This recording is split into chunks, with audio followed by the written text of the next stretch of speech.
Hi friends, இன்று உங்களுக்கான வசனம் ஏசாயா 52:12.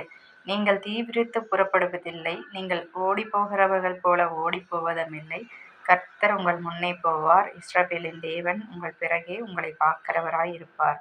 ஆமாங்க, எகிப்திலிருந்து இஸ்ரவேலர்கள் அடிமைத்தனத்திலிருந்து புறப்பட்ட போது அவங்க அவசர அவசரமாக வெளியேறினாங்க. ஆனால் பாபிலோனிய சிறையிருப்பிலிருந்து தம் பிள்ளைகள் மீட்கப்படும் போது, அதாவது கடவுள் நம்மை பாவத்திலிருந்து மீட்டெடுக்கும் போது எந்தவித பயமோ அவசரமோ தப்பியோடுற நிலைமையோ இருக்காதுங்க. ஒரு பரிபூரண சமாதானம் இருக்கும். இஸ்ரவேல் மக்களை வனாந்திரத்தில் மேகஸ்தம்பமும் அக்னி ஸ்தம்பமும் வழி நடத்தினது போல கடவுளே நமக்கு முன்பாக சென்று பாதையை செம்மையாக்குவாருங்க. அதாவது கடவுள் நமக்கு முன்னால் நடக்கிறது மட்டும் இல்லாமல் நம்மை பின்தொடரும் ஆபத்துகளிலிருந்தும் நம்மோட கடந்த கால தடைகளிலிருந்தும் நம்மை காப்பாற்ற நம் பின்னாலிருந்து பாதுகாப்பாக வருவாருங்க.